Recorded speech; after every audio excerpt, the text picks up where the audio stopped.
kilala pa kita. Ngayon alam ko ng lihim nyo. Hindi ko ahaya magtagumpay kayo.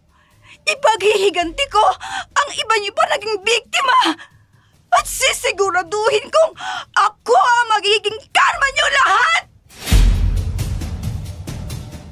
Hindi lahat ng mabait ay tupa. Ang iba ay nagbabalat kayo lamang. Mapanlin lang ang mga alagad ng dilim. Katulad ng mga aswang. Gagawin nila ang lahat upang mabitag ang kanilang biktima. At kapag nahulog na ito sa kanilang patibong, saka nila gagawin ang kanilang nais sa mga ito. Mag-iingat ka sa mga nagbabalat kayong tupa. Pero sa likod noon ay isang mabangis na lobo na handa kang sakmalin sa oras na ikaw ay mahina. May kasabihan tayo, friends are the anchors in our stormy seas, holding us steady when the waves rise high. Ang kwentong tampok namin sa araw na ito ay tungkol sa isang pagkakaibigan. Maraming nais patunayan, gustong sukatin kung hanggang saan ang lalim ng kanilang pagiging magkaibigan.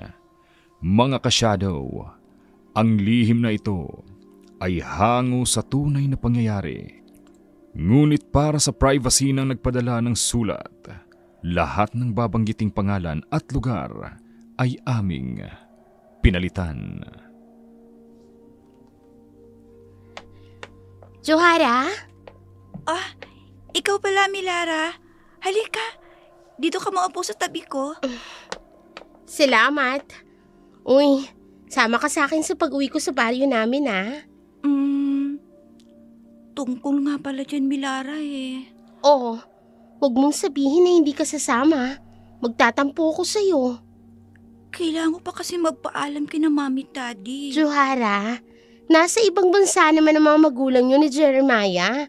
Tsaka, kilala naman nila ako for sure. Kaya papayag sila na sumama ka sa akin. Susubukan ko magpaalam. Talaga? Promise siya na? Oo nga, magpapaalam ako.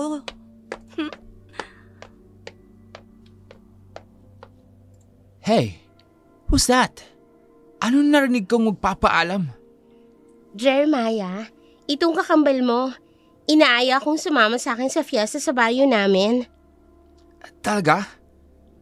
Why didn't you just tell me straight up, sis? I wanna join. Ay, huwag ka nang sumama. Maghahanap ka lang ng babae doon At hindi bagay doon ang Pilipitan dila at Ingleserong tulad mo. Dahil liblib na yung lugar namin. Jeremiah, hindi naman sigurado kung papayagan tayo ni Mami at Daddy. Melara, I'm having a crack in Tagalog. What's up with me? Bloody accent. Bumalik ka na lang kaya sa Australia. Ang hirap mong kausap. Zip it, Melara. Come on, sis. Let's head over your mob's place in the bubs. Ang yabang talaga nitong kakambal mong Pilipitan dila, Johara. Magtagalog ka nga, Jeremiah. Isang-isa na lang. Tatamaan ka na talaga sa akin. I'm trying. Jeremiah, hindi nga tayo sigurado kung papayagan tayo nila Mami at Daddy. They will. Kapag ako nagpaalam, papayag sila. Because I'm the favorite kid. I'm Rickon. They'll let two of us tag along with your mate. Sus, yabang talaga. Basta sa Biyernes ng hapon, pupuntahan ko kayo sa bahay nyo. Susundin ko kayo. Oh, sure thing. Puno ng excitement si Jeremiah habang iniisip ang fiestahang pupuntahan nila. Isang event na parang ginawa talaga para sa isang extrovert na katulad niya. Total opposite naman siya ng kakambal niyang si Johara, na mas introvert at mas gusto ang tahimik kesa sa mataong selebrasyon. Hindi na nagpatumpik-tumpik pa si Jeremiah. Agad niyang tinawagan ang kanilang mga magulang upang humingi ng pahintulot na makisali sa fiesta sa baryo ng kaklase nilang si Milara. As expected, pumayag naman ng mga magulang nila, which heightened Jeremiah's excitement. Kaya pagsapit ng Biyernes, sumama na silang magkapatid kay Milara pauwi sa kanilang baryo. Ito na ang baryo ninyo, Milara? Oo, Johara. Eto na nga. Halika, baba na tayo ng tricycle. Rickon, you're right. This got some classic retro vibes. Ewan ko sa'yo. Siya nga pala. Kailangan pa nating maglakad ng ilang minuto bago tayo makarating sa amin. Sandali lang Ilalagay ko lang itong mga gamit natin sa gilid ng kalsada. Come here. Let me help you. Where's a good spot to dump these bags then? Thank you. Dun sa bandang yun, Neng, sang baryo kayo galing? Po? Sa bayan po ng Mercedes. Bakit po? Umalis na kayo dito sa baryo ng Solidad habang may pagkakataon pa kayo. Ano ho? Bakit naman po? Delikado ang lugar na ito, lalo na sa mga katulad ninyo dayo. Johara! Halika na! Oo, andyan na. Neng, makinig ka sa akin. Umalis na kayo dito. Pero bakit po? Ano po bang meron sa lugar na to? Johara, tara na. Baka abutin tayo ng dilim sa daan. Come on, twin sis. Let's move it so we can go to Milara's place. I want to go rest.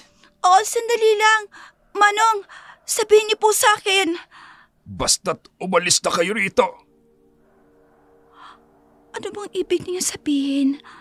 Bakit niya ako binabalaan ng ganon? Ano bang meron sa baryong to? Halika na, Johara. Kanina ka pa namin tinatawag. Pero hindi ka kumikilos dyan sa kinatatayuan mo. Sorry. Milara, kilala mo bang tricycle driver na yon? Yun? Si Mang Badong yun. Bakit? Ano bang sinabi niya sa'yo? May sinabi ba siya sa'yo? Wala naman. Nagtanong lang kung taga saan daw tayo. Ay naku, huwag mo nang intindihin si Mang Badong. Bakit naman? Alam mo, bihira lang kasing may mapadpad dito. Kaya ganyan sila kapag may bagong dayo. Gaya ni Mang Badong, liblib kasing lugar namin. Kaya medyo hindi sila sanay na nakakakita ng mga taong galing sa ibang baryo. Ganun pa? Oo, kaya tara na. Sak na hinihintay na tayo sa bahay. Alam kasi nila na darating tayo Mabuti nga sinabihan ko si nanay na mas maaga para maluto nila yung ginataang bilo-bilo para sa merienda natin. Kaya halika na. Walang nagawa si Johara, kundi ang magpatianod sa bahagyang paghila sa kanya ni Milara habang naglalakad sila sa maputik at makipot na daan. Wala silang ibang nadaanan kabahayan, kundi puro mayayabong na punong kahoy at talahib lamang. Nang makarating sila sa isang malaking bahay na gawa sa kahoy, mataas ang silong ng bahay, habang ang paligid ay puro puno ng balete. Kaagad na umagaw ng pansin ni Johara ang mga taong naroon. Abala ang mga ito sa kani-kanilang gawain. May nagtutumpok ng tuyong kahoy, habang ang iba naman ay nagkakatay ng baboy. Huminto sila sa harapan ng isang may katandaang babae. May hawig ito kay Milara, kaya doon niya naisip na marahil ito ang ina ng kanyang kaibigan. Matalas ang tingin ng matandang babae sa kanila, lalo nang itutok nito ang mga mata kay Jeremiah, na noon ay busy sa pagkuha ng mga larawan sa paligid. Nay, eto nga po pala mga kaibigan ko. Si Johara po, saka yung kakambal niya si Jeremiah. Good afternoon. I'm Jeremiah. Magandang hapon din po. Magandang hapon din sa inyo. Ako si Rolanita, ang ina ni Milara. Halika kayo. Pumasok kayo sa loob ng bahay namin upang makapagpahinga na kayo. Salamat po. Tamang-tama. Mukhang nagluto si nanay ng masarap na ginataang bilo-bilo. Masarap yon para sa ating merienda. Isa yan sa paborito kong kakainin. Ginataang bilo-bilo with sweet potato? I'm hyped! Ang arte mo talaga, Jeremiah. At oo, sinabihan ko si nanay. Nalagyan ng kamote ang ginataang bilo-bilo. Oh, thank you, Milara. You're the best, mate. Johara, bakit ba ang tahimik mo? Kanina ka pa walang kibo. Dinaig ka pa ng Inglesero at maarte mong kapatid. Napagod lang siguro ako sa biyahe natin. Milara? Bakit? Bakit ang daming tao dito sa inyo? Mga kamag-anak mo ba sila? At bakit ang daming kinakatay na baboy? Ganito talaga sa amin kapag fiesta. Maramihan kami kung maghanda. At huwag ka na rin magtaka kung halos puro karne ang nasa hapag. Isang beses lang kasi sa isang taon kung magsama-sama yung mga magkakamag-anak. Ganun ba? Ang saya naman pala. Oo naman. Halika, pasok na tayo sa loob. Siyak na naghihintay na si Inay sa kusina. Sige. Tumango na lamang si Johara kay Milara bago tuluyang pumasok sa loob ng bahay ang mga ito. Malinis ang loob ng bahay. May batang kasalukuyang kumakain. Hindi ng ginataang bilo-bilo, kundi ng malaking hiwa ng karne. May isang bata pa roon na matilim siyang nakatingin. Kaya agad namang binawi ni Johara ang kanyang tingin sa bata. Parang mananakmal kasi ang tingin nito sa kanya. Nang tuluyan silang makapasok sa kusina, nakahanda na roon ang 3 malalaking mangkok na may lamang umuusok pang ginataang bilo-bilo. Kaagad na lumiwanag ang mukha ni Jeremiah nang makita ang pagkain. The rich aroma of the fresh coconut milk. Maraming salamat po, Aling Rolanita. Paborito ko po ito. Your sweet potato and this little white balls, absolutely chef's kiss. Nay, lumaki kasi yan sa ibang bansa si Jeremiah. 2 taon pa lang yan dito sa Pilipinas. Ay, ganun ba? Kaya pala ganyan siya magsalita. Pasensya ka na, iho. Hindi kami sanay sa mga katulad mong nagsasalita ng Ingles. I'm trying to fix my Tagalog. Just a bit struggling though. Pero malapit-lapit na pa. Ganun ba? Abay, mabuti kung ganun. Ikaw, Ining, pilipit din ba ang dila mo kapag nagsasalita ng Tagalog? Ingles ka rin ba magsalita? Ay nako, hindi po. Tagalog po ang salita ko. Ako lang po kasi naiwan dito nung nag-migrate ang mga magulang namin sa Australia. Sa mga lola ko po ako lumaki. Mayaman pala kayo. Pagpasensyahan nyo na itong bahay namin. Payak lang at simple. Walang kaso po yun sa amin. Hindi naman po kami ganun kayaman eh. Huwag kang maniwala dyan kay Johara, Nay. Malaki ang bahay ng mga yan sa bayan ng Mercedes. Tapos, may malawak din silang taniman ng kopra. Hindi lang yun, may rancho pa sila. Milara, nakakahiya. Hindi naman amin yun. Sa mga magulang namin yun eh. Magiging inyo din yun. Sa takdang panahon, Johara. Ay, sige na. Kumain na kayo at lalamig yung ginataang bilo-bilo. Hindi na yan masyadong masarap kapag malamig na. Maraming salamat pa. Aring Rolanita. I'm probably keen just looking at the bilo-bilo you cooked for us. I can't wait to get the mouthful of this. Ay, walang anuman, Jeremiah. Ay, maraming salamat na lang at naiintindihan ko ng konti ang sinasabi mo. I'm so sorry. But I'm really trying my best to speak Tagalog. Ay, nako huwag ka nang mag-sorry. Ay, sige, sa labas na muna ako. Milara, ikaw nang bahala dyan sa mga kaibigan mo. Apo, Inay, salamat po sa pagluluto ng bilo-bilo. Mabait naman ang ina ni Milara. Magiliw silang tinanggap sa bahay ng mga ito habang kumakain sila ng inihandang merienda. Inilibot ni Johara ang paningin sa buong paligid. Maraming mga tuyong dahon sa labas ng bahay. Tila sadyang hindi winawalis.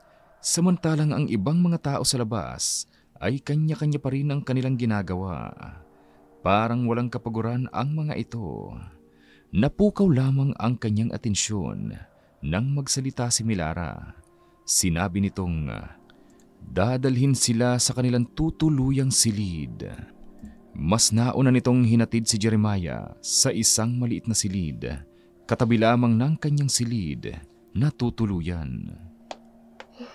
Dumudugo na talagang ilong ko dyan sa kapatid mo. Hindi ko alam kung paano ka nakakasurvive sa kanya. Medyo sanay na ako. Isa pa, kailangan ko na rin talagang masanay. Kasi sasama na ako sa kanya next year. Hinihintay ko na lang ang visa ko. Sa Australia mo na talaga tatapusin ang pag-aaral mo? Oo, yun kasi ang gusto ng parents namin eh. Isa pa, ibibenta na rin ang mga properties namin dito sa Pilipinas. Ang saya ng life mo, no? Ha? Bakit naman? Kasi planado ng lahat. Hindi ko tulad ko. Mahirap lang kami. Milara, swerte ka naman sa mga magulang mo. Kasi narito sila para sa lagi. Sabagay, tama ka. Kung saan-saan na napupunta yung usapan natin eh. Eto nga pala yung silid na tutuluyan mo. Okay lang ba sa'yo kung dito ka matutulog? Ha? Oo naman. Ayos lang. Wala kasing ibang bakanting kwarto eh. Okupado pa ng mga kamag-anak namin. Okay lang yun, Milara.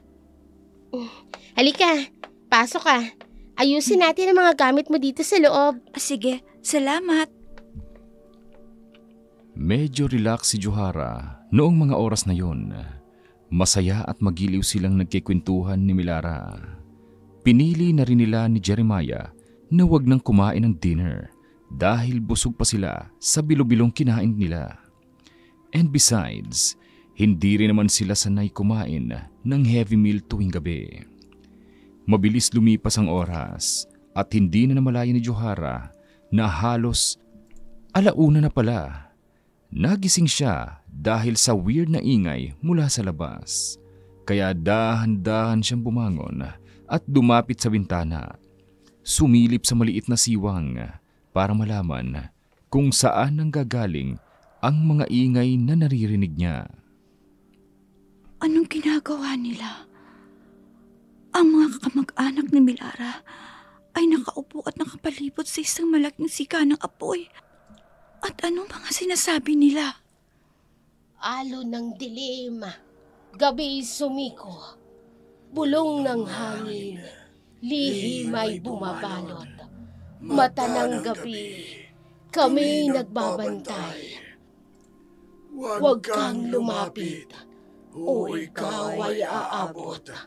Sumpa at apoy, kami naglalakad, sa anino ng buwan, lihim na sumisiko, alon ng dilim, gabi sumiko, bulong ng hangin, lihim ay bumabalot. Nag-uusap pa sila o nagdadasal? Si Milara, aalis na ako dito sa bintana. Baka tuloy siya magising. Joanna? Milara, bakit? Bakit gising ka pa? Madaling araw na. Hindi ako dalawin ng antok eh. Pero susubukan kong matulog. Pasensya ka na ha. Maingay sa labas. Ganyan talaga yung mga kamag-anak ko. Oo nga eh. Ganyan ba sila kapag nagkakatipon-tipon? Oo. Ganyan talaga sila. Bihira lang ang nahihilig sa mga ganyan, no? Matulog na tayo ulit, Milara. Sige. Bukas, ipapasyal ko kayo ni Jeremiah dito sa baryo namin. Talaga? Sige ba? Gusto ko ring makita ang kabuang lugar ninyo. You will. Huminga ng malalim si Johara bago tuluyang humiga at ipinahinga ang kanyang likod. Hindi niya alam, pero may kakaibang nararamdaman siya nang makita ang mga kamag-anak ni Melara. Sa labas ng bahay, parang may sinasamba ang mga ito. At hindi lang basta parang nagdarasal. Kinabukasan, maaga silang nagising at pumunta sa pagkainan. May nakahandang pagkain roon at inilibot ni Johara ang kanyang mga mata sa mesa. Ngunit wala siyang makita kahit isang putahe ng gulay. Puro laman ng karne ang nakahain. Tikman ninyo itong bersyon namin ng bulalo, lalo na itong ilugon. Ilugon ho? Isaw ng baboy yan, iha. Inihaw namin yan. Masarap yan kapag isinasawsaw sa toyo at suka na may sili. Masarap yan, Johara. Lalo na itong bulalo at dinuguan. The best ito. I can't pass up the dinuguan and bulalo. Gotta give him a go, Johara. Remember, as I always, head into Tagaytay just for the bulalo. Ay, kasi masarap ang bulalo nila doon. Oo nga. Paborito din to ni Mami at Daddy. Sana hindi mapahiya ang bersyon namin ng bulalo. Sige na, tikman nyo na yan. Salamat po, Aling Rolanita. Kayo po, hindi po ba kayo sasabay sa amin sa pagkain? Tapos na kami. Maaga talaga kaming kumakain. Huwag nyo nang alalahanin ng nanay, Johara. Mas nauuna talaga silang kumain. Kaya halina kayo. Kumain na tayo. Oh, bloody hell! This meat's so soft as it smells unreal! Jeremiah, ang bibig mo. Sorry. Kumain ka na lang. I'm so sorry, sis. I can't help it. Bakit parang kakaiba yung lasa? Ibang-iba sa bulalong Batangas at Tagaytay. Parang medyo off ang taste. Johara, ayos ka lang? Hindi ba masarap ang bulalo? Ha? Masarap siya. Oo, masarap siya. Mabuti naman at nagustuhan mo. Itong ilugon, itry mo. Paborito ka yan. Sige, bahala na. Titikman ko na lang. Bakit ganun? Kakaibang lasa ng pagkain dito sa kanila. Walang nagawa si Johara kundi kumain ng nakahandang pagkain sa hapag. Malambot at malinamnam ang karne ng bulalo at malasa naman ang isaw ng baboy na tinatawag nilang ilugon. Ngunit hindi mawari ni Johara na sa tuwing lulunukin niya ang mga naturang pagkain, tila ibinabalik ito ng kanyang sikmura palabas. Dahil dito, hindi na siya nakatiis at nagpaalam, nagsabing gagamit muna siya ng palikuran dahil hindi na niya kayang tiisin pa.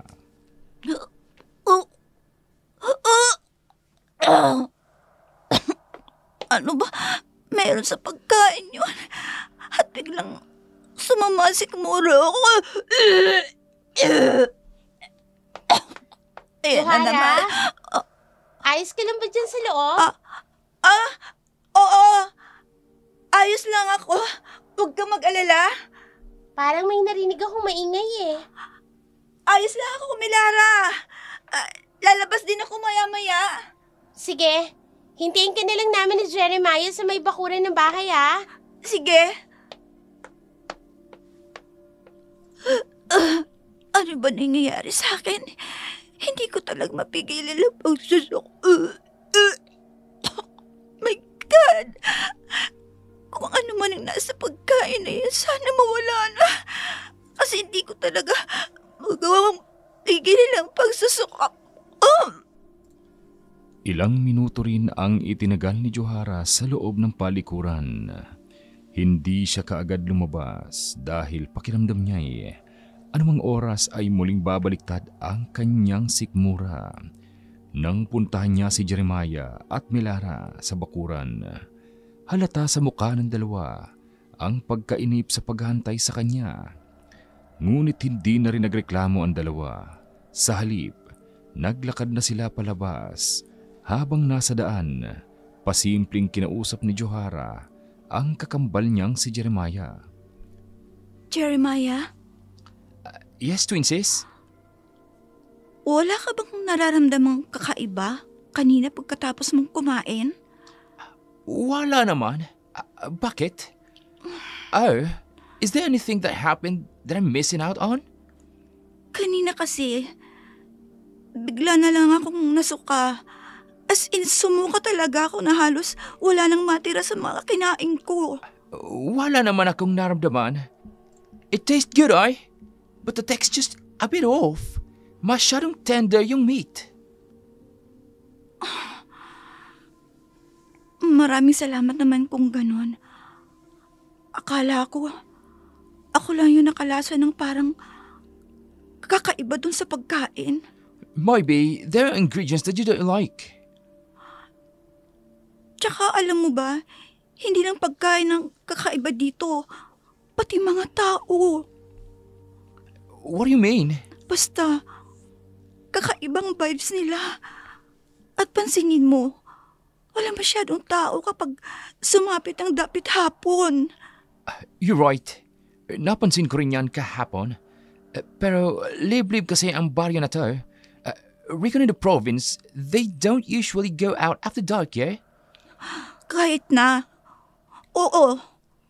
Come on, nasa liblib na baryo na, hindi lumalabas masyado.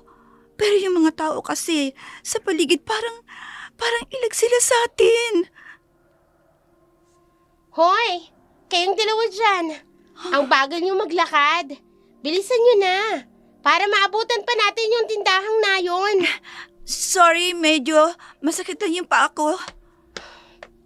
Oh, bakit pa kasi? Anong nangyari? Natapilo ka ba? No, she didn't. Hindi lang siya sanay na mag-walk na matagal. And she's all good. But mate, was that tindahang nayon thing you keep on yapping about? Tindahang nayon. Mga dumarayong nagtitinda. Mga kung ano-ano tuwing fiesta. Palaging may mga ganyan dito sa probinsya. Iba pala ang tawag dyan.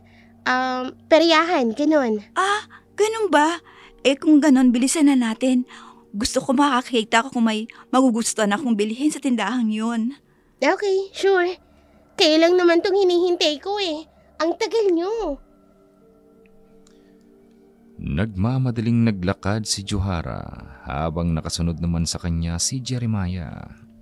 Bahagyang nauna sa kanilang dalawa si Milara dahil siya ang gumabay sa kanila kung saan ang tamang daan. Nang makarating sila sa plaza kung saan matatagpuan ang sinasabing peryahan ni Milara, tumambad sa kanila ang napakaraming nakalatag na iba't ibang tindahan, kaya't marami talagang mapagpipilian. Nakaagaw ng pansin ni Johara ang isang matandang lalaking nagtitinda ng kakanin.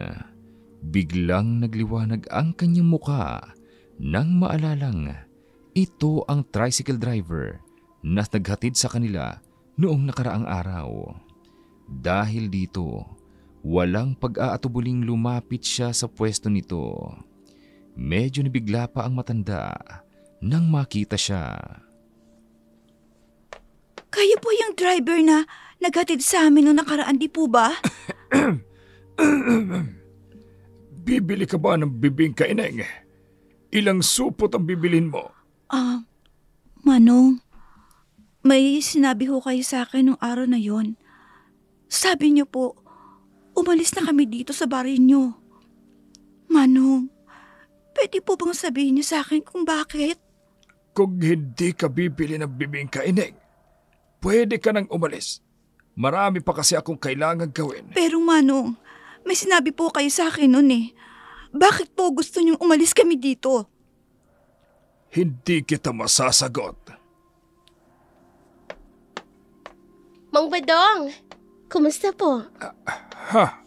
Mukhang masinsinan ang pinag-uusapan nyo nitong kaibigan ko. Tungkol po saan ang pinag-uusapan nyo? Melara, wala naman. Bumibili lang ako sa kanya ng bibingka. Tinatanong ko rin kung ano yung mga ingredient. Gusto ko kasing matuto magluto ng bibingka. Talaga? Hindi ka naman mahilig mag-bake? Bakit bigla kang naging interesado? Nakatikim na kasi ako niya noon. Nasarapan ako kaya sabi ko sa sarili ko, pag-aaralan ko paggawa ng bibingka.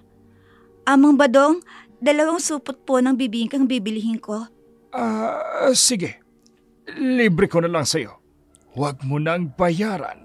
Ho? Heto na. Sige na. Umalis na kayo, Ineng. Huwag nyo nang patagalin pa. Umalis na kayo. Mang Badong naman, parang itinataboy niyo naman ho yung kaibigan ko. Baka mamaya niyan, hindi na sila bumalik dito sa baryo natin para makifiesta. Hindi naman sa ganon ang ibig kong sabihin. Ang sinasabi ko lang umalis na kayo upang makapaglibot-libot kayo sa iba pang tindahan dito sa peryahan. May point naman kayo, Mang Badong. Halika na, Joara. Sige. Parang may ibang kahulukan ang sinabi ni Mang Badong. Katulad ng sinabi niya nung nakarang araw. Ano ba talagang mayroon sa lugar na to? Hoy, tulala ka na naman dyan. Ayos ka lang ba? Oo naman. Saan ang punta natin ngayon? Doon sa tindahan ng mga abubot. Gusto kong bumili ng friendship bracelet. Sige. Nagpatianod na lamang si Johara kay Milara na mahigpit na hawak ang kanyang kamay na parabang ayaw siyang bitawan. Habang naglalakad sila, napansin niya ang mga titig ng bawat taong nadaraanan nila. May ilan pang nagbubulong-bulungan na lalong nagpatindi ng kanyang kuryosidad kung bakit ganoon ang tingin ng mga tao. Pagkarating nila sa tindahan ng mga abubot, naroon ang isang matandang babae na puting-puti ang buhok. Napakunot noo si Johara nang mapansin niyang bulag ito. Base na rin sa paraan ng pagkapa ng matanda sa kanyang mga paninda habang nakatitig sa kawalan. Masarap magluto ng bibingka si Badong. Paano niyo po nalaman? Naamoy kong masarap na aroma ng bibingka. Hindi man ako nakakakita. Pero matalas ang pang-amoy at ang pandinig ko, Ineng. Johara, doon lang ako sa may dulo ha. Marami akong nakita mga abubot doon. Pili ka lang dyan ha. Babalik din ako kaagad. Sige. Sa'yo na ito. Ano po ito? Kwintas yan. Gawa sa matibay na balat at buntot pagi. Ang palawit ng kwintas ay krus na bendetado ng simbahang Katolika. Magkano po ito? Huwag mo nang bayaran. Libre ko na yan sa'yo. Isuot mo yan. Babagay yan sa'yo. Hindi po ba kayo malulugi kung ibibigay niyo po ito sa akin? Hindi. Kaya't huwag mong isipin ang halaga ng kwintas. Sino nga palang kasama mo kanina? Kaibigan ko po at kaklase ko. Anak ni Rolanita. Opo, si Milara po. Ganun ba, iha? Mag-iingat ka sana. Nararamdaman ko ang kadalisayan ng iyong kalooban. Mag-iingat ka sa mga nagbabalat kayong tupa. Pero sa likod noon ay isang mabangis na lobo na handa kang sakmalin sa oras na ikaw ay mahina. Ho? Lola, ano pong ibig niyo sabihin? Mag-iingat ka sa mga taong pinagkakatiwalaan mo. Johara, nakahanap ka na ba ng gusto mong bilhin? Wala pa. Ikaw talaga? Kanina pa ako dun eh. May nahanap na ako. Pero ikaw wala pa rin. Sorry, nalibang kasi ako sa pagkikipag-usap kay Lola. Ganun ba? Wala kang makukuha dyan kay Lola, Sora. Puro lang yung kwento. Halika na nga. Umalis na tayo. Sandali lang Babayaran ko lang itong 2 bracelet. Ako na lang magbabayad. Huwag na. Ako na. Hindi na lamang nagpumilit si Johara kagaya ng sinabi ni Milara. Ito ang nagbayad ng 2 bracelet na napili nito. Pagkatapos niyon, ibinigay nito sa kanya ang isa. Pinagmasdan niya ang friendship bracelet na ibinigay nito sa kanya. May mga heart design at may nakaukit na Friends Forever. Isang simpleng abubot na may mahalagang kahulugan.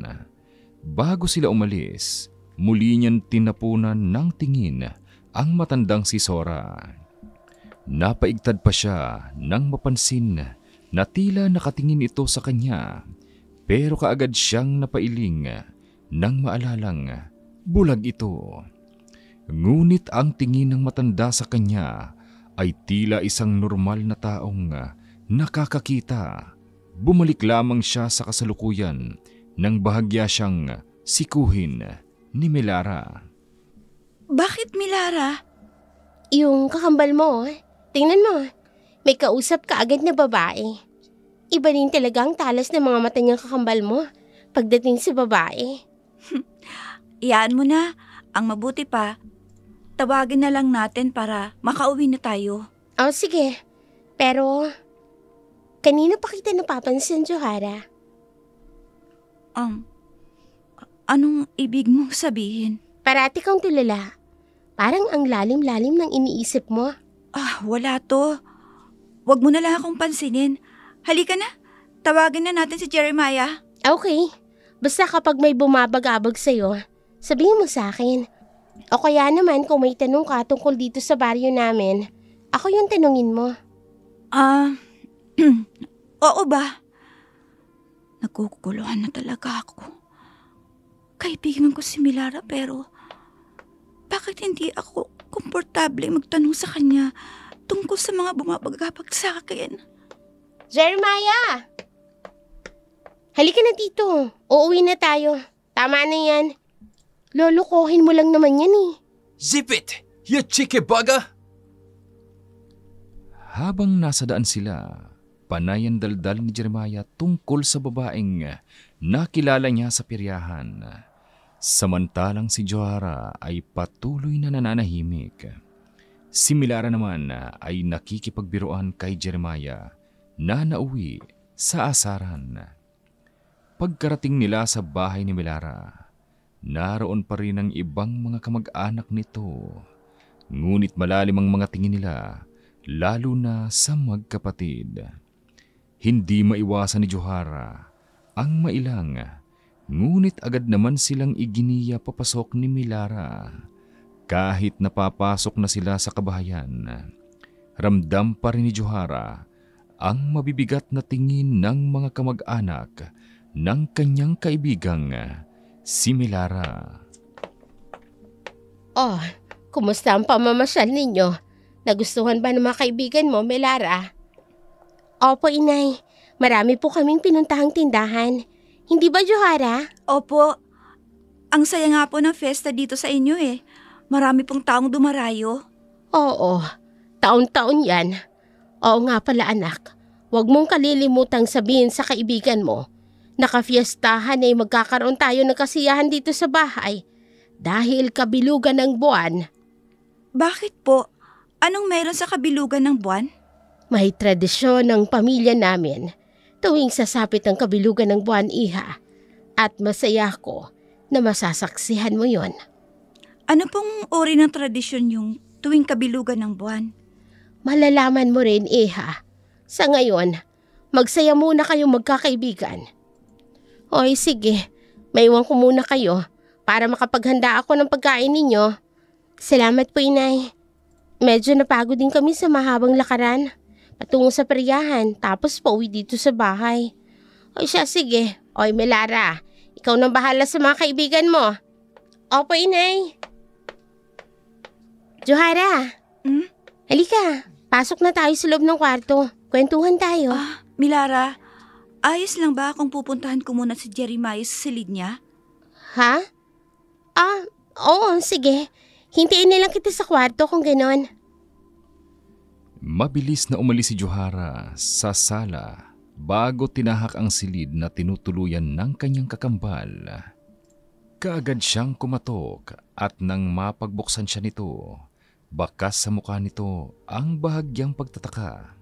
Sa huli, pinapasok din siya nito.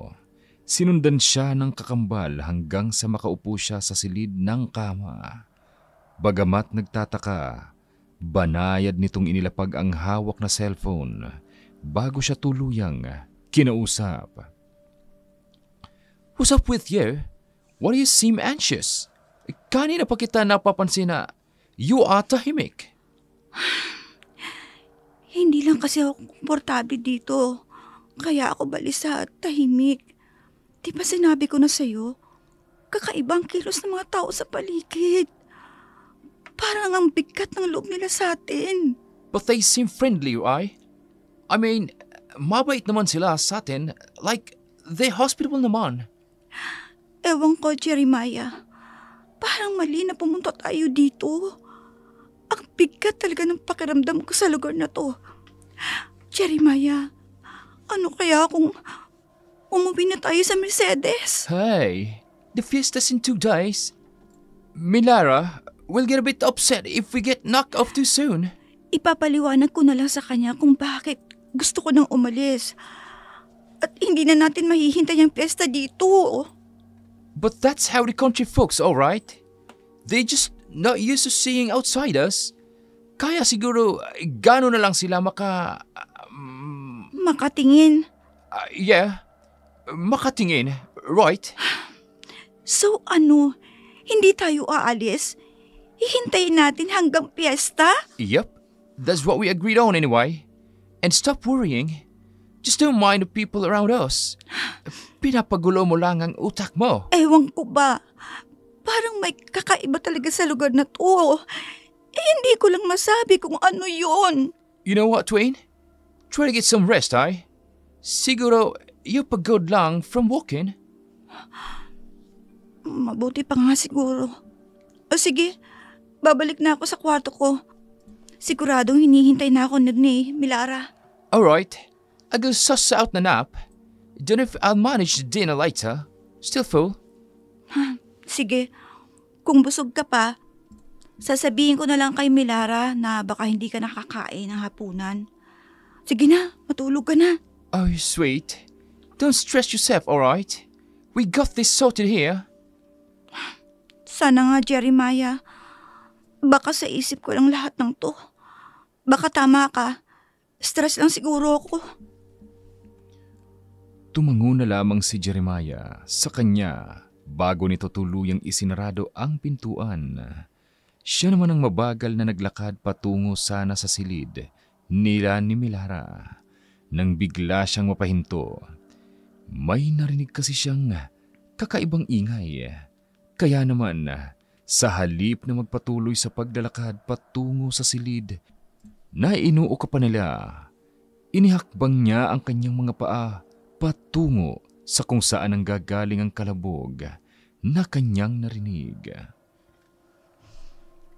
Dito, sa bandang to ko narinig ang kalabog na yun. Teka, isang makipot na pasilyo to ah. Saan patungo ang daan na to?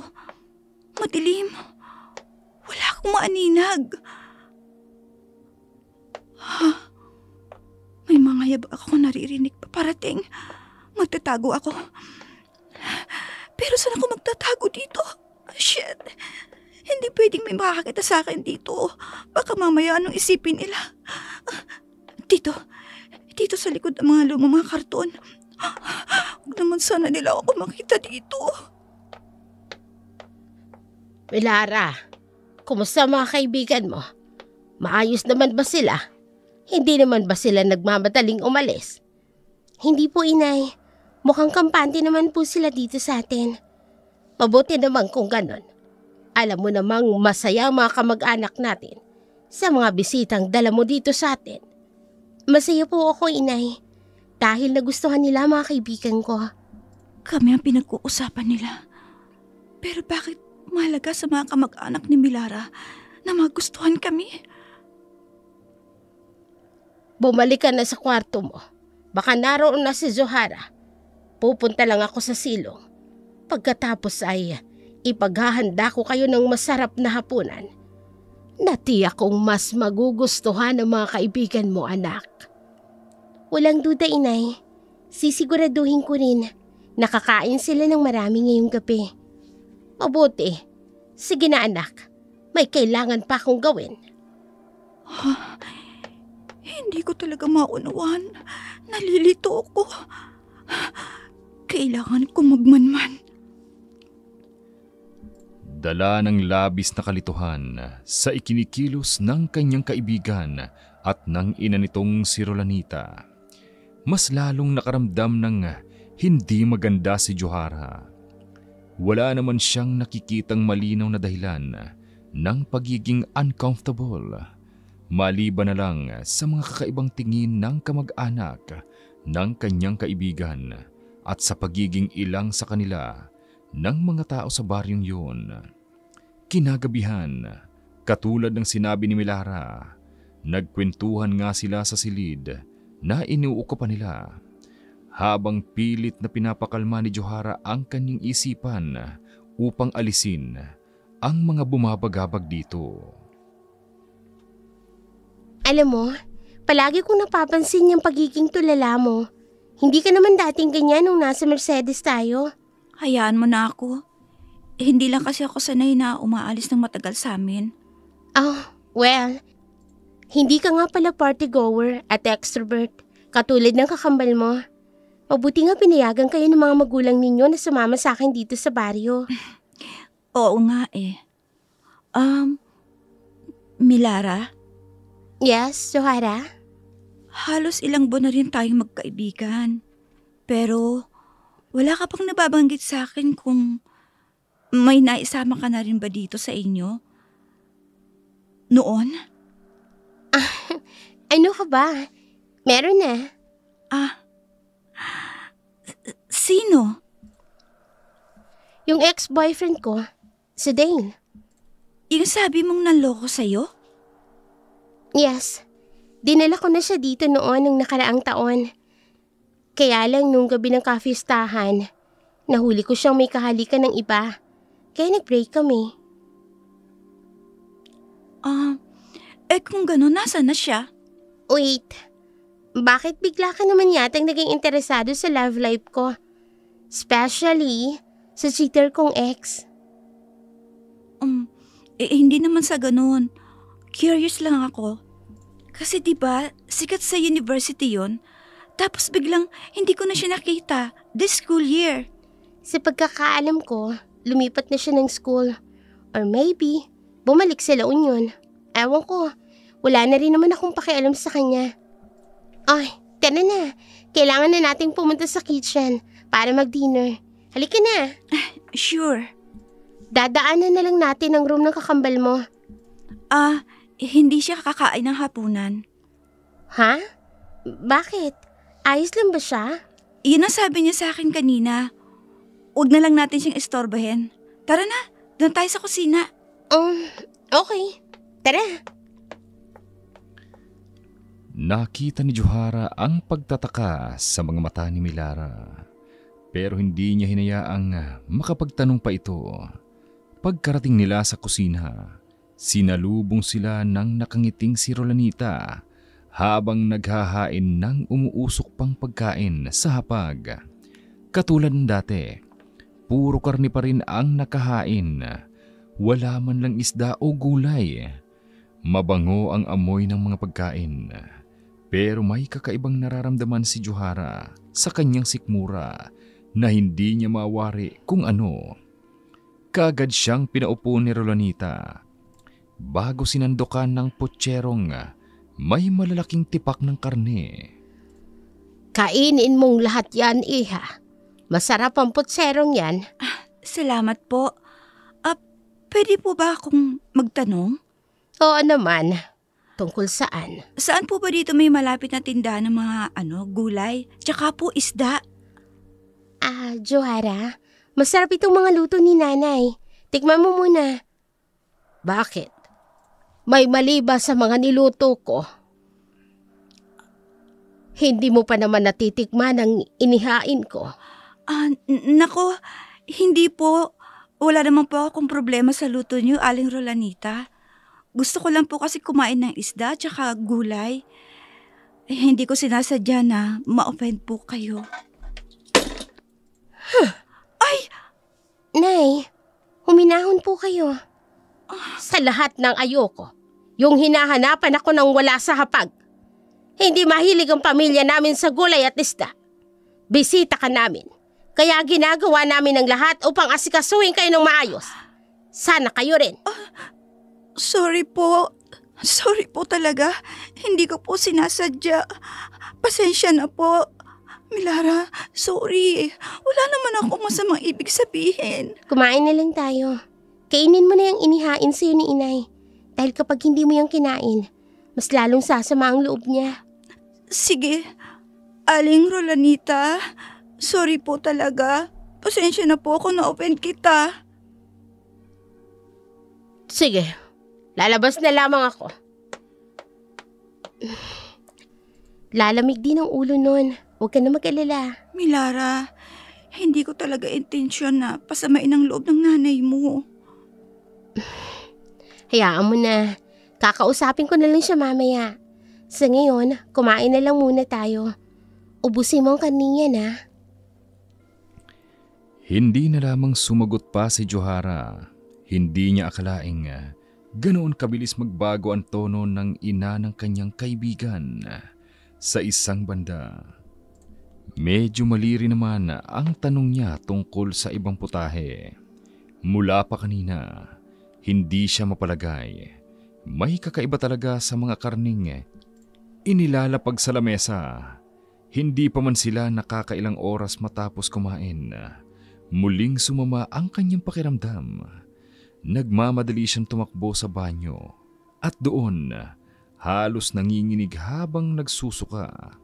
Tila pilit na tinatanggal ng kanyang katawan ang kung anumang hindi dapat niyang nakain.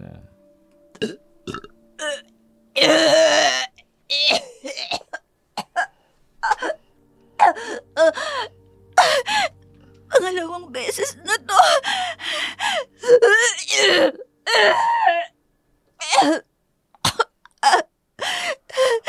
Sa tuwing kumakain ako ng karne na putahe na handa nila sa fiesta, parang pinipigang siguro ako.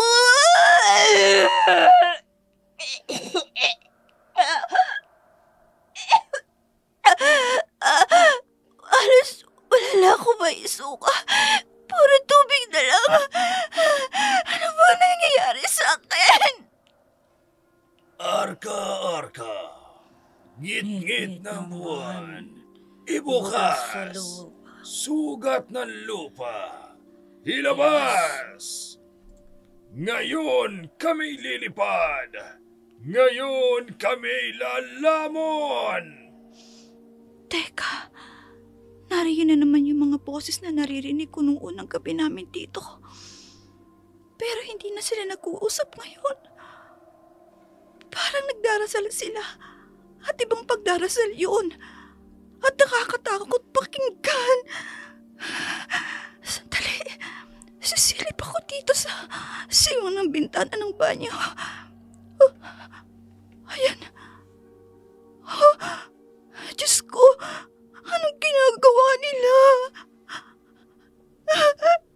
Nakapalibot sila sa malaking sulo at may hawak ng mga kalansing at patuloy na sinasambit ng mga kakaibang salita. Tukra! Laman sa lupa! Himra sa hangin! Umangat ka! Gabi! Itawid mo kami sa dilim! Ano bang ginagawa nila? Para silang gumagawa ng ritual. What? Wait, bakit ngayon ko lang naisip to? Gumagawa ba talaga sila ng ritual? Kailangan kong puntahan si Jeremiah. Kailangan makita niya to. Lalabas na ako dito sa banyo. Pupuntahan ko siya sa kwarto niya.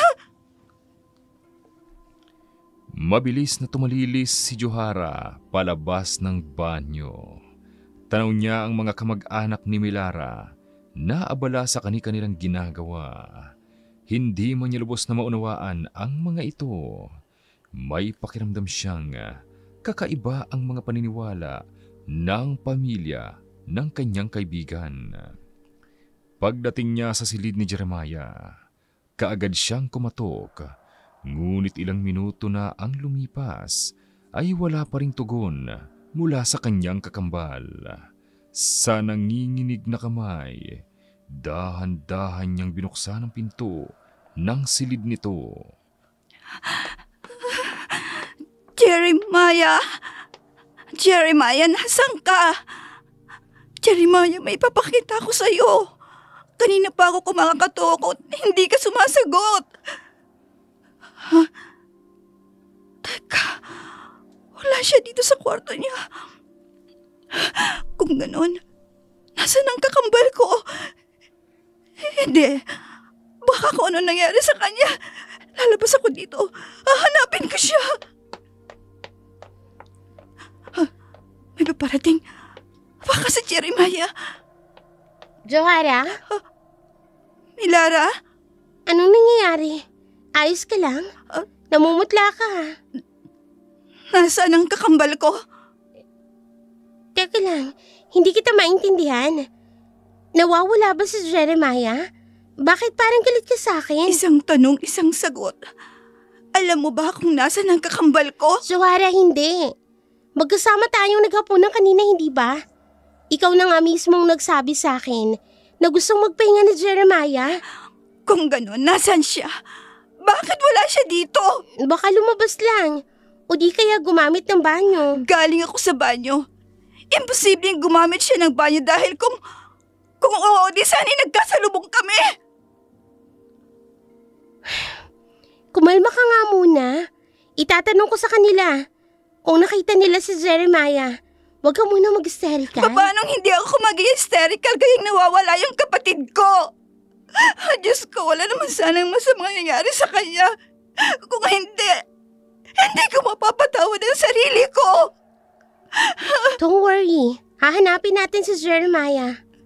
Jeremiah, nasan ka? Jeremiah, please. Magpakita ka naman. Clara, kumalma ka nga muna. Hindi pa natin alam kung ano talaga ang totoong nangyari. Pero sa halip na kumalma, patuloy na umiiyak si Johara. Kung ano-ano na ang naglalaro sa kanyang isip tungkol sa mga posibleng nangyari sa kanyang kapatid. Samantala, kinausap nila ang mga kamag-anak ni Milara at sinabi ng mga ito na wala daw silang alam. Ngunit sa isip ni Johara, imposible yun. Hindi basta-bastang aalis ang kanyang kapatid. Lalo't hindi naman ito kabisado ang lugar.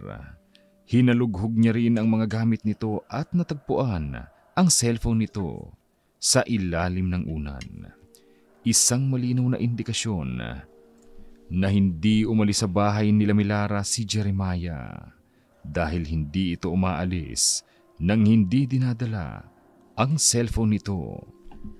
Tumutulong na sa paghahanap ang iba kong pinsan, Johara. Pupunta ako ng police station. Ihingi ako ng tulong. Imposibleng mawala na lang bigla ang kapatid ko. Johara, hindi pwede. Anong hindi pwede? Delikado ang daan patungo sa pinakabayan ng baryo. Maraming NPA sa daan. Baka mamaya dukutin ka nila. Ibig mong sabihin, maraming rebelde itong lugar nyo? Bakit di mo kaagad sinabi sa akin?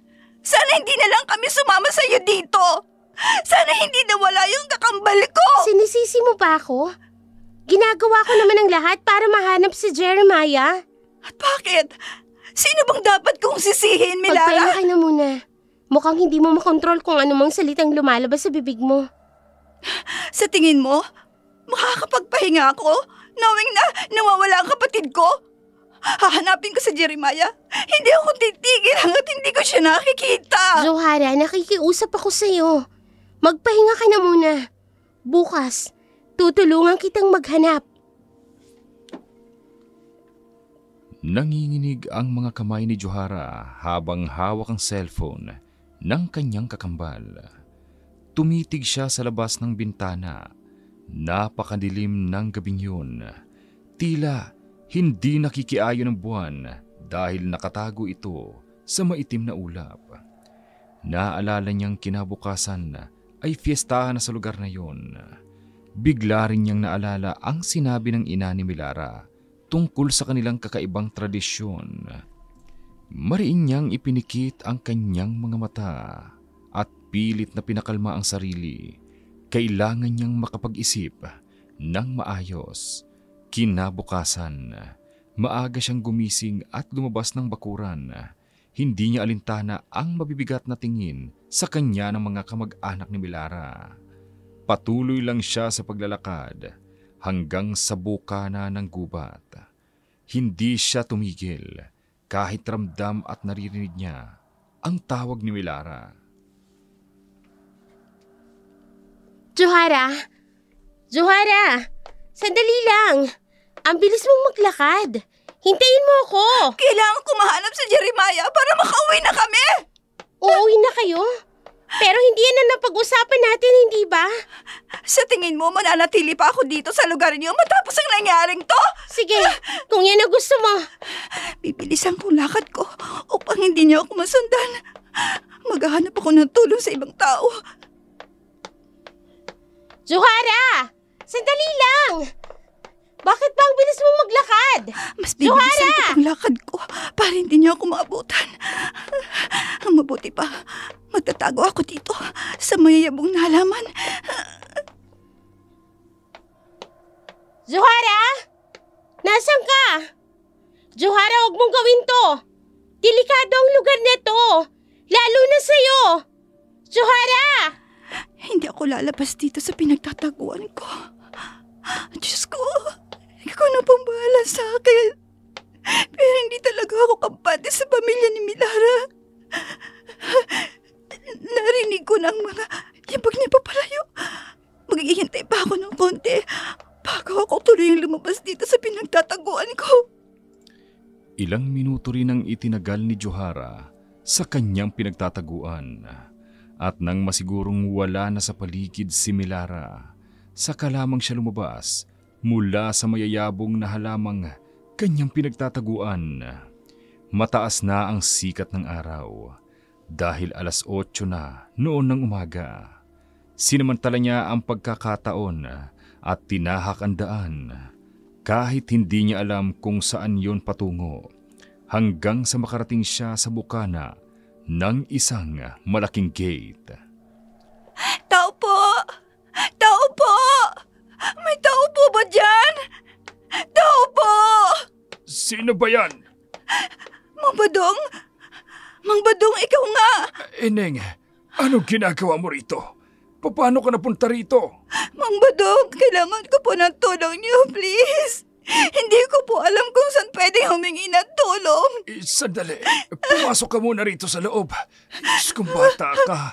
Akala ko pa naman umalis ka na sa baryeng ito. Alika, pasok ka. Maraming salamat po, Mang Badong. Kailangan ko po ng tulong. Yung kakambal ko po nawawala. Nawawala? Kailan pa? Kagabi lang po. Gusto ko po sanang humingi ng tulong sa mga pulis. Ay, ito na nga ba ang sinasabi ko? Ano pong ibig niyo sabihin? Binalaan na kita nung dumating kayo rito, pero hindi ka nakinig sa akin. Wala naman po kasi akong ideya kung bakit niyo ako binabalaan at kung tungkol saan. Tinanong ko rin po kayo noon pumunta ako sa piryahan pero hindi niyo pa rin po ako sinagot. Saka na natin pag-usapan yan. Pumasok ka muna dito sa loob ng bahay. Baka may makakita sa'yo. Baka mamaya nasundan ka. Halika na, bilis!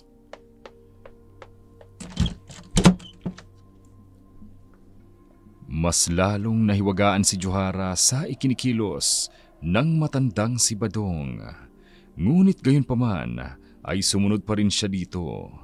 Iika-ika itong naglakad patungo sa malaking lumang bahay na napapaligiran ng mga rosas na iba't ibang kulay. Marami ring mga hayop sa paligid. na malayang kumakain.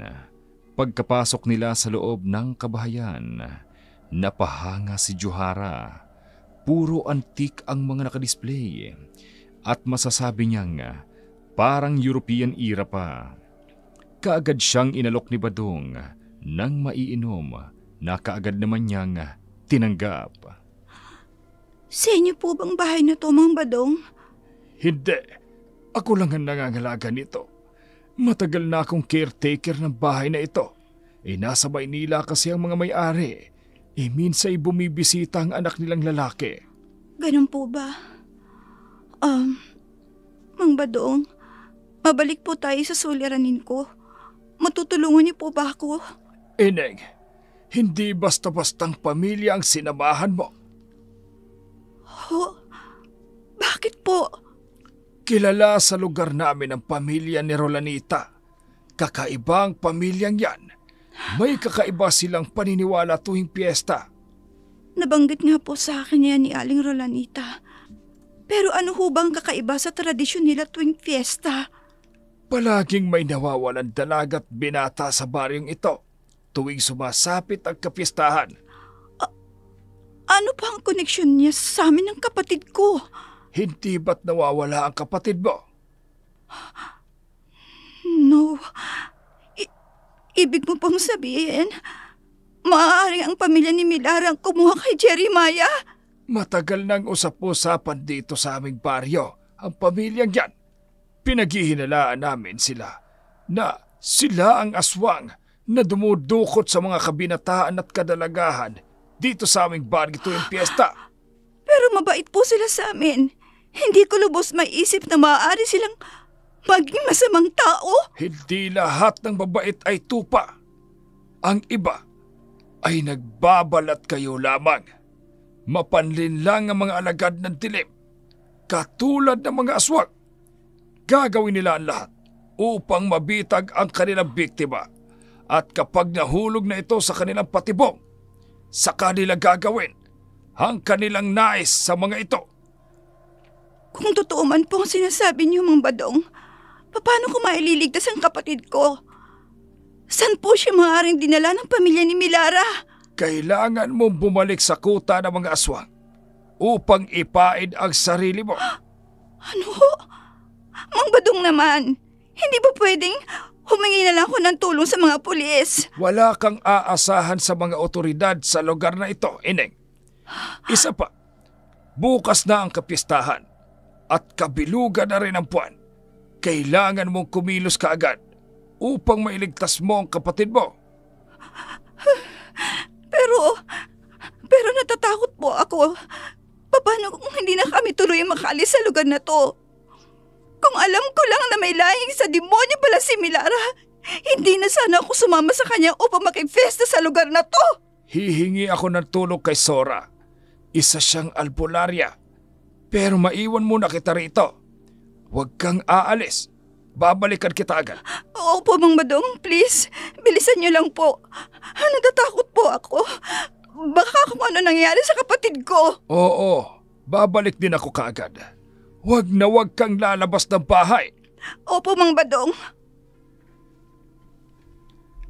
Katulad ng bili ng matandang si Badong, hindi umalis si Johara sa kanyang kinauupuan ni hindi man lang siya nagtangkang tumayo. Namamawis ang kanyang mga palad dahil sa kaba at pag-aalala sa maaaring nangyari sa kanyang kakambal.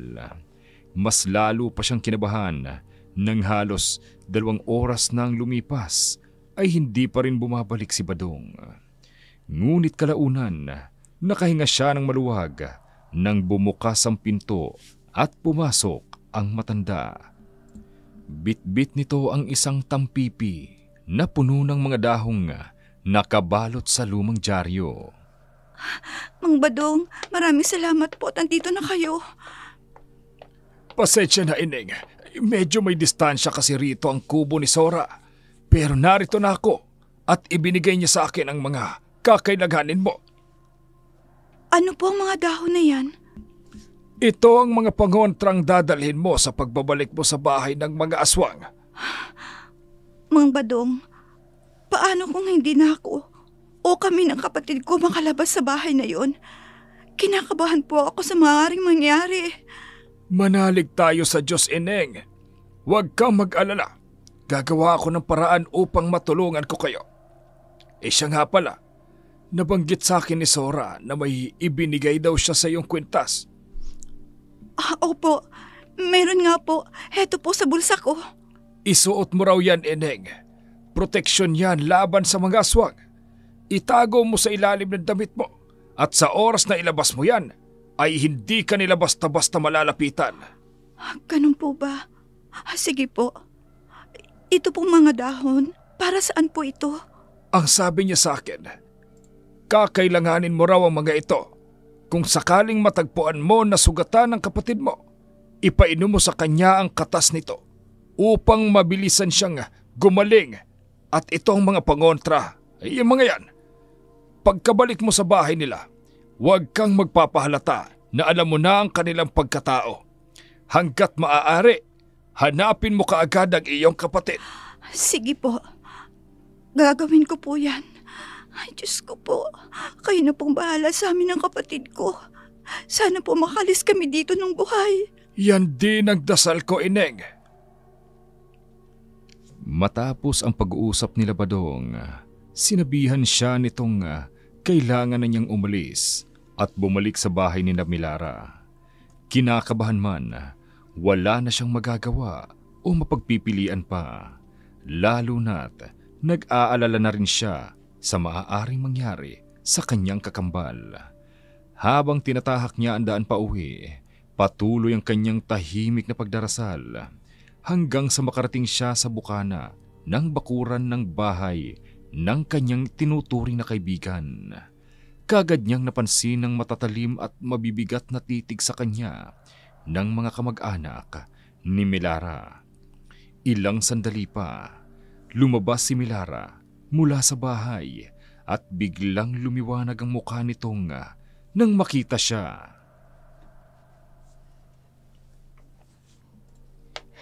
San ka ba galing, Joara? Nag-aalala kaming lahat sa'yo. Diyan lang. Pasensya ka na rin pala sa inasal ko kanina. Okay na yun.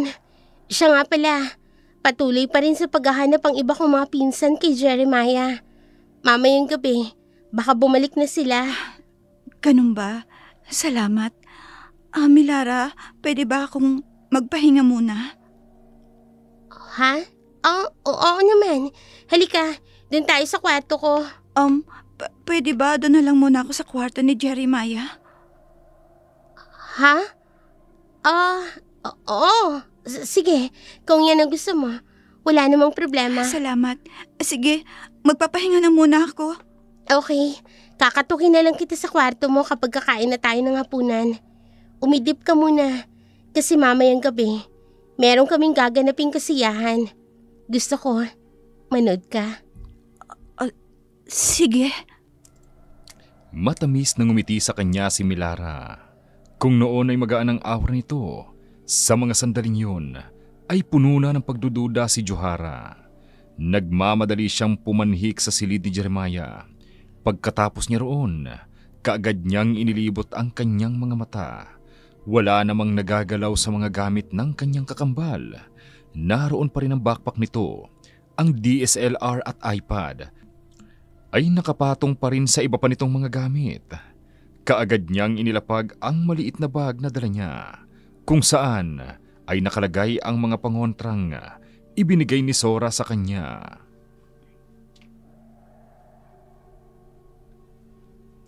Kailangan, bago sumapit ang dilim, ay mahanap ko na si Jeremiah. Pero, saang bahagi ng bahay na to nila itinago ang kakambal ko? Hindi ako pwedeng mag-aksay ng oras. Kailangan makalis na kami dito ni Jeremiah. Tama. Hindi ako makakapagmasid ng maayos kung magkukulong ako dito. Kailangan kong lumabas at magmasid sa mga kilos na mga kamag-anak ni Milara. Sisilip ako dito sa bintana. Ayun, si Aling Rolanita. Lumapit Lumapit siya sa isang maedad na babae. Yan na ba ang dagta ng kahoy na ipinapakuha ko sa inyo? Mainam kung yan na nga. Kailangan na kailangan natin yan. Bakit may ipinatak na parang likido sa mga pagkain? Hindi maganda ang kutob ko. Lason ba yun? Lalasunin ba nila ako o kay Jeremiah? Mukhang totoo nga ang sinabi ni Mang Badong. May kakaiba nga sa pamilyang ito. Binigyan ko pa naman sila ng benefit of the doubt. Pero mukhang totoo ang lahat. Nay, inihanda ko na po yung mga inumin.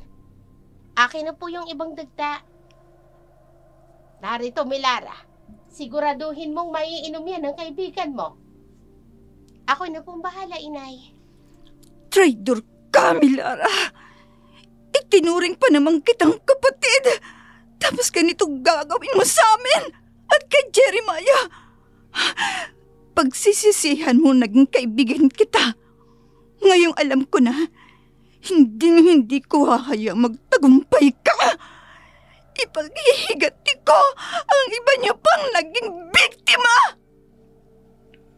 Nangangalit ang bagang ni Johara habang pinagmamasdan ang mag-ina at ang mga kamag-anak nito na may inilagay na kung anong likido sa mga pagkain. Kaya naman, hindi na siya nagpatumpik-tumpik pa. Kaagad niyang inilibot ang kanyang paningin sa paligid ng bahay hanggang sa makita niya ang maliit at makipot na pasilyo. Minsan na niya iyong nakita at noon pa man ay nakaramdam na siya ng pagdududa. Kaya habang abala ang lahat sa pag-aasikaso para sa hapunan, agad niyang tinahak ang naturang pasilyo. Saan patungo ang pasilyong to? Ano ba yan?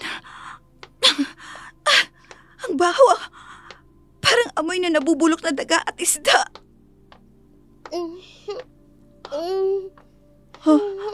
Ano yun?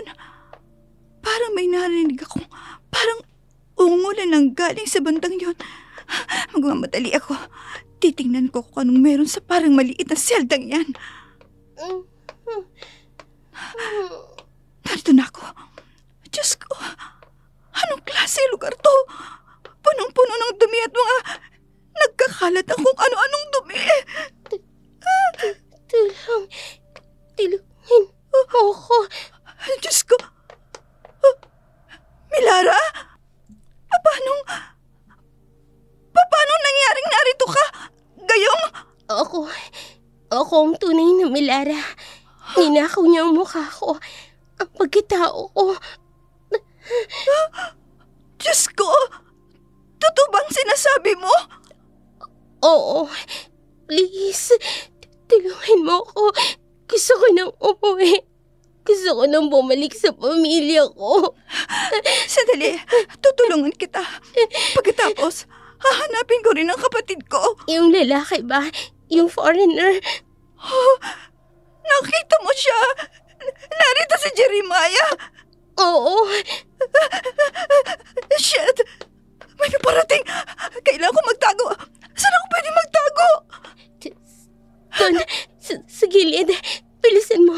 Hanggat maaari, huwag kang lilika ng ingay. Sige na. Oo.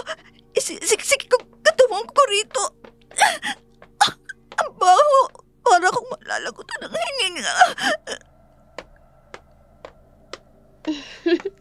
Kumusta na, Milara? Pakawalan mo ako dito. Valentina, demonyo ka.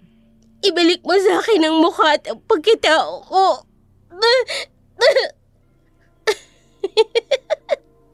Huwag ka mag-alala, Milara. Matatapos na ang paghihirap mo. Dahil may panibago na akong biktima, kami ng pamilya ko.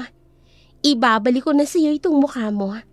At pagkatapos, gagawin ka na naming handa mamayang 12:00 ng madaling araw. Hayop ka! Napakawalang hiya mo! Nilinlang mo ko! Kung alam ko lang na isa kang aswang at halimaw, hindi na sana kita kinaibigan pa. Pati ang professor natin, pinatay mo. Napakinabangin naman ang mukha at pagkatao ng nanay ko, hindi ba? Pakawalan mo ko rito. Ang boring na kasi ng lugar na ito, Milara. Nakakasawa na mga pagmumukha ng mga tao sa baryong ito. Panahon na upang manirahan kami sa syudad sa katauhan ni Johara at Jeremiah. Hindi kayo magtatagumpay. Kayo ng ina mong demonyo. Paano hindi? Kayong nagtagumpay na kami. Kasi ang tanga ni Johara bumalik pa. Sa bagay, wala naman kasi siyang alam na kung anong uri kaming nilalang. Kaya huwag kang mag-alala, Milara, my dear. Tatapusin na namin ni Inay ang paghihirap mo mamaya. Walang hiya ka! Walang hiya ka!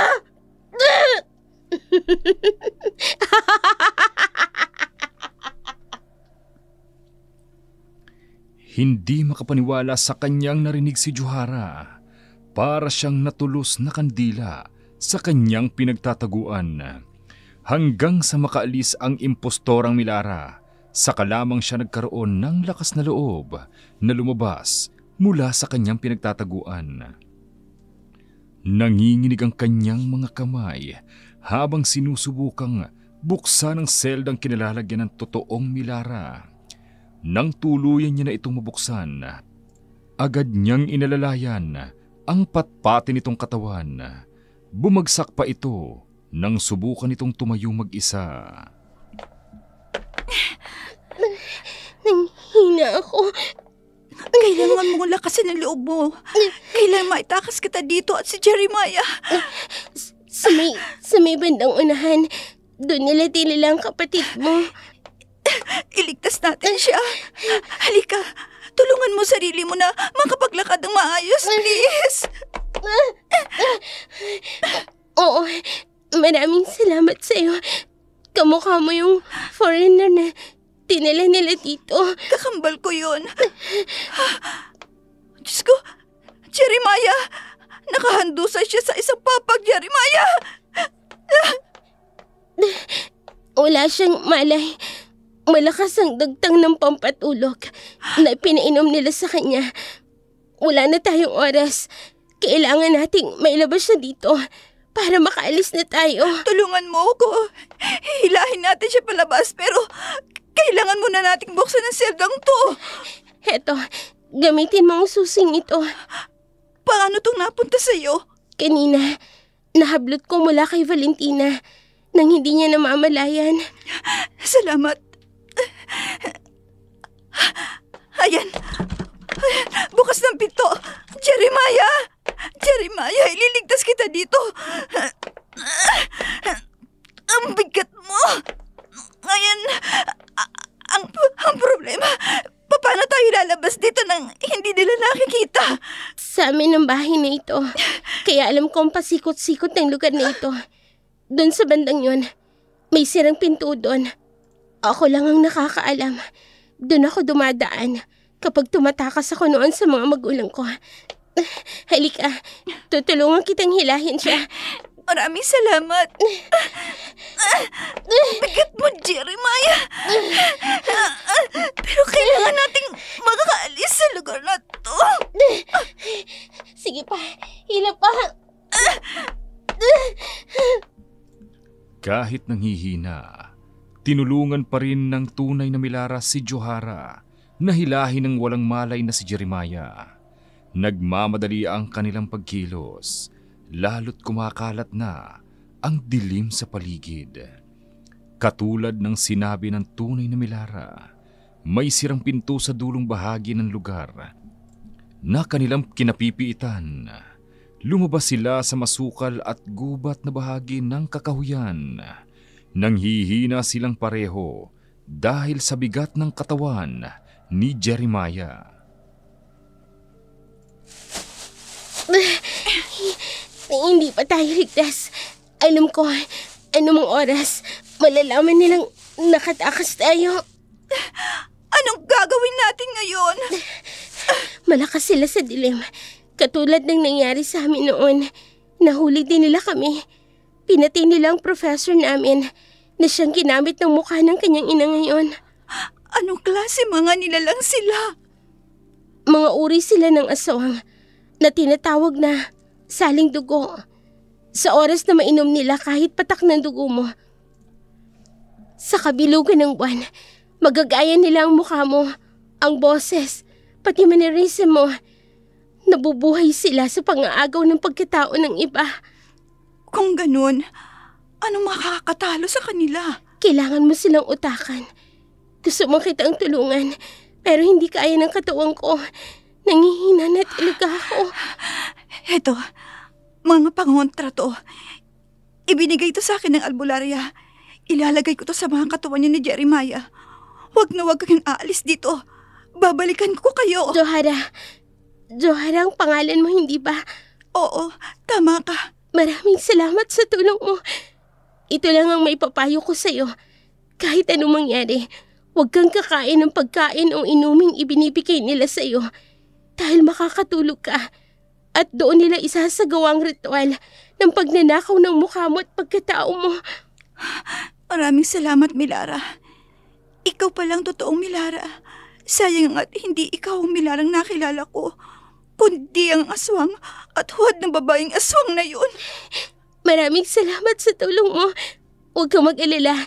Babantayan ko ang kakambal mo. Sige, babalikan ko kayo dito. Mag-iingat ka. Kabayan ka sana ng Diyos sa pagharap mo sa mga demonyong yun. Maraming salamat, Milara. Nagmamadaling kumilos si Johara. Kahit na kinakabahan, pinili niyang patatagin ang sarili. Kailangan niyang maging malakas para sa kanyang kakambal. Alam niyang hindi sila makakaalis kaagad sa lugar na yun, lalo na't walang malay si Jeremiah.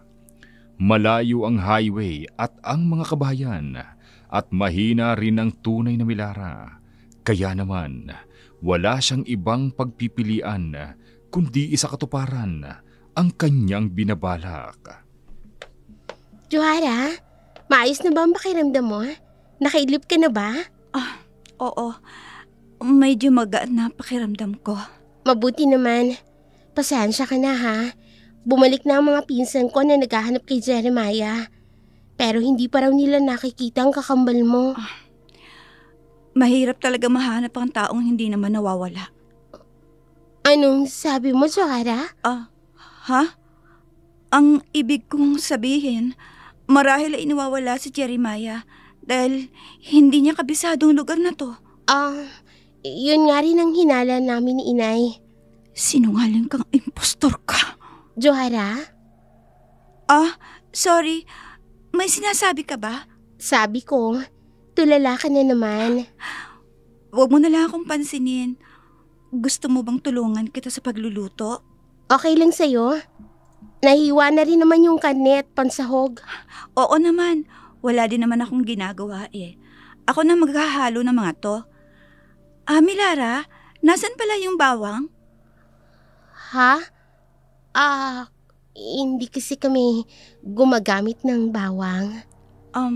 Bakit naman? Ayaw nyo ng may umami flavor? Yeah. Iisa pa, hindi mahilig ang mga kamag-anak ko, lalo ng matatanda. Ganun ba? Kami kasi mahilig eh. Lalo na yung tinustang bawang. Hindi kasi kami talaga gumagamit ng bawang, Johara. Gusto mo, ako na lang ang tumapos niyan. Hindi okay lang. Ang asin, nasaan pala?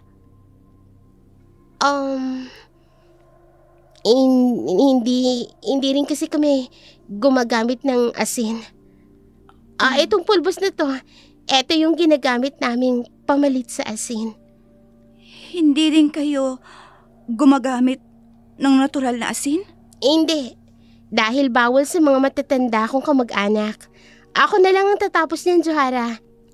Tulungan mo nilang akong isalin ng ibang lalagyan sa mga luto ng pagkain. Dahil ilang minuto na lang, kakain na tayo.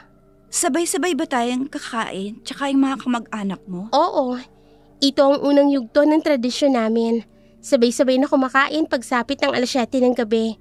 At mamayang 12:00, ang dulot ng huling yugto ng pagtitipon. Ganun ba? O sige, tutulungan na kita. Ako nang magsasali ng lahat ng pagkain at maglalapag sa mesa. Maraming salamat, Johara.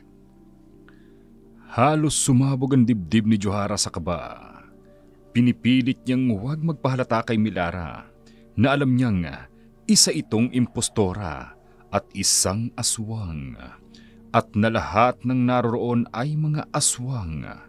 Pinipigilan niya ang kanyang sarili kahit gusto na sana niyang sumbatan ito. Habang inilalapag ang mga putahing karne sa mesa, hindi maiwasan ni Johara ang mapaduwal. Alam niya kasi kung anong klaseng karne ang ginamit doon. Kaya naman, nang sumapit ang hapunan, naupo na ang lahat ng kamag-anak ni Milara. Pagkatapos, dumaan ang isang matinding katahimikan. Binasag iyon ni Rolanita. Hudyat na maaari nang magsimulang kumain ang lahat. Samantalang sina Johara at ang huwad na Milara ay nakaupo sa dulong bahagi. Medyo may distansya sa mga kamag-anak nito na abala na kumakain. Kumain ka na, Johara. Hindi mo yata ginagalaw ang pagkain mo. Salamat. Kakainin ko rin to. Natatakot ka ba na baka niligyan ko ng lasa ng pagkain mo? Anong ibig mong sabihin, Milara? Come on. Napapansin ko kasi kanina mo pa pinagmamasdan ng mga pagkain sa harap mo. Tingnan mo, kakainin ko ang pagkain ko. Ang sarap. Ang juicy pa. Kaya sige na, kumain ka na rin. Okay. Ganyan nga, kainin mong lahat. Masarap, hindi ba? Oo, masarap. Johara, bagong lahat, may ipagtatapat ako sa'yo. Ano yun? Hindi ako ang totoong Milara. Ano? Isa akong huwad. Lahat ng nakikita mo rito ay hindi totoo. Ninakaw ko lang naman ang mukha ko at ang pagkatao kong ito kay Milara Marasigan. Dahil ako si Valentina de los Angeles, Romina Sandoval, at marami pang iba. At bukas, magiging ikaw. Ang pangalan ko ay mapapalitan na bilang Johara Maine Fontanilla Ford. Nanakawin mong pagkatao ko? Paano mo namang gagawin yun? Hindi mo pa ba naiintindihan, Johara? Hindi ako isang ordinaryong tao. O mas madaling sabihin, hindi ako tao. Kami ng mga kamag-anak ko ay hindi mga tao. Lahi kami ng mga saling dugo kung saang nagnanakaw kami ng pagkatao ng iba. Bakit mo to sinasabi sa akin ngayon? Dahil wala ka na magagawa pa, Johara. Dahil ang pagkain na yan ay may pampatulog. Ilang sandali na lang, manghihina ka hanggang sa makatulog ka na. Gusto ko lang sabihin sa iyong lahat, dahil wala kaming balak na buhayin ka, maging ang kakambal mo na hinahanap na narito lang naman sa loob ng bahay na to. Traidor ka. Pinagsisisihan kong nakilala pa kita. Ngayon, alam ko na ang lihim niyo. Hinding-hindi ko hahayaang magtagumpay kayo. Ipaghihiganti ko ang iba niyo pang naging biktima at sisiguraduhin kong ako ang magiging karma niyo lahat. Paano mong magagawa yan? Kayong yung ininom mo at yung kinakain mong pagkain, may pangpatulog. Wala ka nang magagawa pa, Johara. Talaga ba?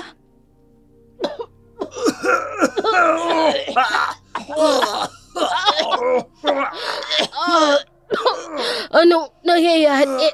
Bakit hindi ako nakakahinga? Bakit bumabagsak ang mga kamag-anak natin? Anong nangyayari? Anong ginawa mo? Bakit ako nahihilo? Ngayon, anong pakiramdam ng naisan at nilinlang? Hindi. Alam mo, paano? Hindi ako tangang gaya ng inaakala mo. Lalaman ko ang lahat mula mismo sa tunay na Milara. Hindi maaari. Papatayin kita. Hindi ka magtatagumpay. Hindi mo kami mapapabagsak. Mapapasake ng pagkatao mo. Akin! Demonyo ka! Kayong lahat! Hindi ko nahahayang magtagumpay kayong muli! Bakit pa ako makikipaghabulan sa inyo? Kung kaya ko naman kayong talunin sa sarili ninyong pain! Anong ginawa mo?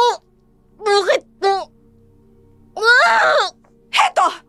Bubuhusan ko ng bawang at holy water ang paligid ng bahay, pati na asin! Susunugin ko kayong lahat! Kayo mga demonyo kayo! Hindi! Wag! Joanna! Kaibigan kita!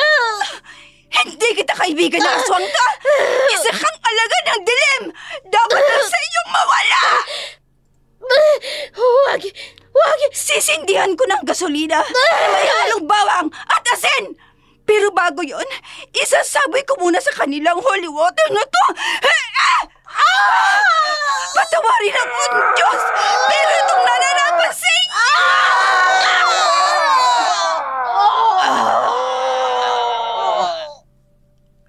Pinagmasdan ni Johara ang pagkalat ng apoy sa paligid at ang paglaganap ng amoy ng bawang sa hangin.